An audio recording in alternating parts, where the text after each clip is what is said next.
Bonjour à tous et bienvenue au Ink Studio. Je suis ravie de vous retrouver cette semaine pour un nouveau tuto où je vais vous montrer comment je mets en couleur des feuilles à l'aquarelle. Et avant de commencer, on va tout de suite regarder le matériel dont vous aurez besoin pour réaliser ce tuto. Alors, mon dessin sera sur une feuille du papier aquarelle de chez Canson. J'utilise la palette Koi de la marque Sakura. Et au niveau des pinceaux, j'utiliserai un petit pinceau rond ainsi qu'un liner et un tout petit outil pointu, mais vous pouvez aussi bien utiliser un cure-dent. Alors juste pour information, vous n'êtes absolument pas obligé d'utiliser la même marque d'aquarelle que moi, vous pouvez tout à fait les remplacer par des couleurs équivalentes.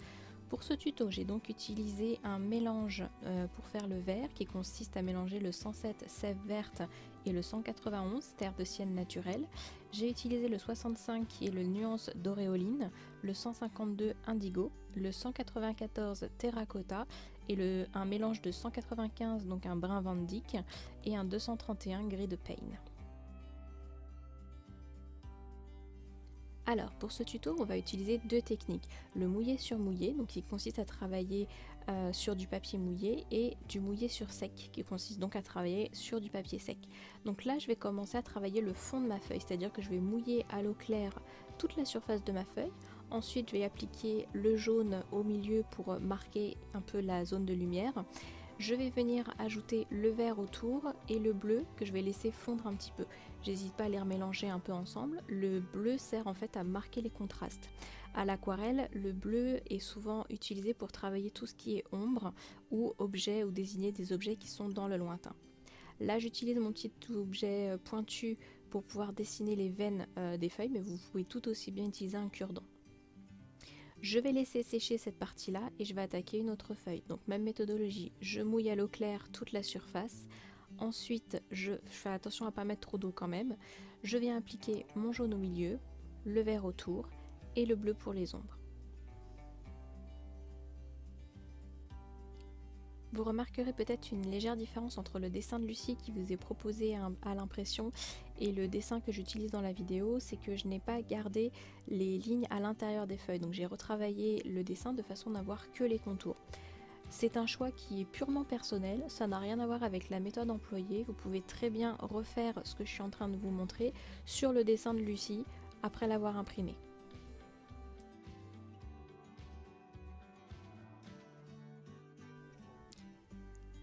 Comme vous pouvez le voir avec mon pinceau, j'hésite pas à venir retravailler par petites touches, rajouter un petit peu de couleur ou tout simplement remélanger un peu celles qui sont déjà déposées sur le papier.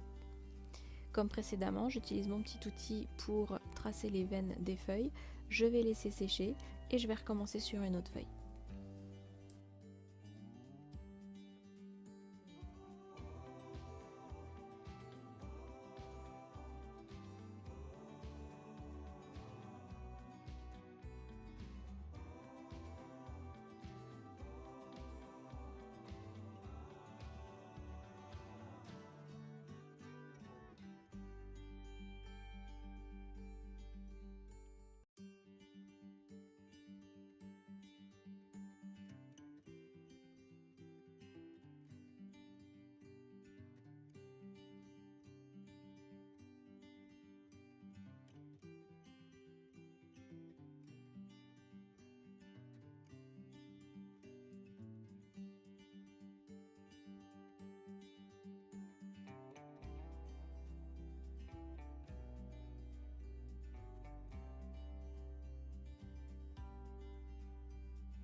Maintenant que mes autres feuilles sont sèches, je vais pouvoir venir les retravailler, donc avec la technique qu'on appelle du mouillé sur sec, puisque le papier est sec.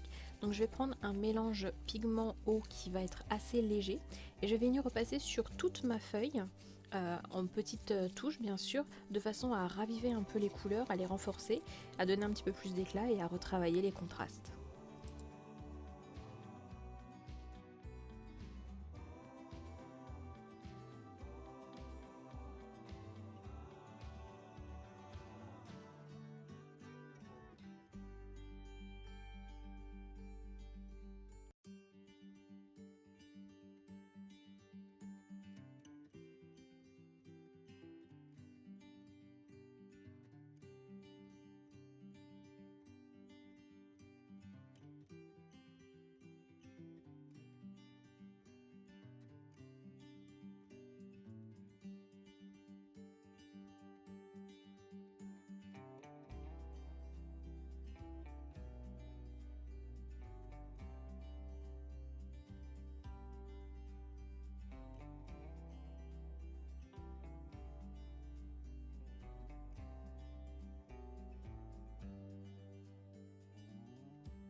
Si le résultat du fond simplement avec les couleurs mélangées comme ça vous plaît une fois qu'il est sec, vous n'êtes absolument pas obligé de venir le retravailler, hein. C'est vraiment une question de choix. Moi j'étais partie sur un modèle un petit peu plus réaliste, donc c'est pour ça que je voulais des couleurs un peu plus marquées.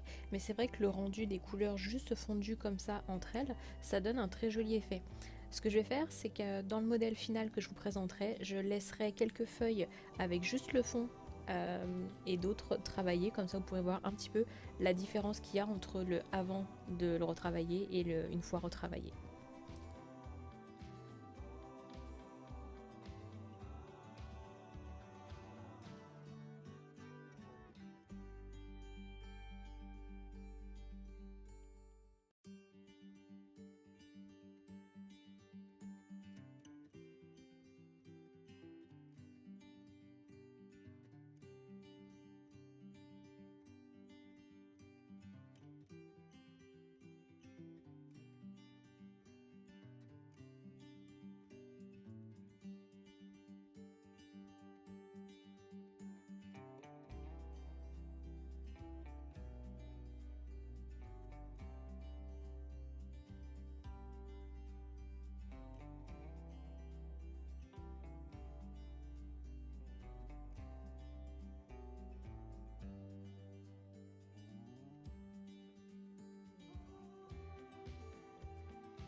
Comme c'est très répétitif, j'espère que vous aurez désormais compris comment je procède pour mettre en couleur ces feuilles.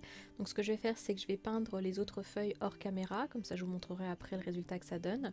Je n'oublie pas de ne pas retravailler certaines feuilles pour que vous puissiez voir la différence entre les deux. En ce qui concerne les tiges, j'ai d'abord posé mon marron clair que j'ai laissé sécher et que je suis venue retravailler après par petites touches avec le mélange obtenu avec le marron foncé et le grid paint.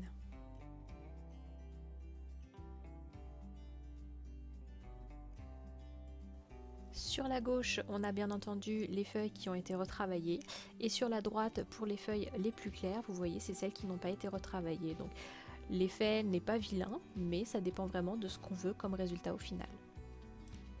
Voilà, cette vidéo touche désormais à sa fin. Je vous remercie beaucoup de l'avoir regardée. J'espère vraiment qu'elle vous aura plu. Si vous avez des questions, n'hésitez pas à les poser en commentaire. Je me ferai un plaisir d'y répondre. N'hésitez pas non plus à nous rejoindre sur le groupe des Inkies sur Facebook ou bien à vous abonner à notre chaîne YouTube, donc de Inky Studio. Et je vous dis à très bientôt pour un nouveau tuto. Bye bye!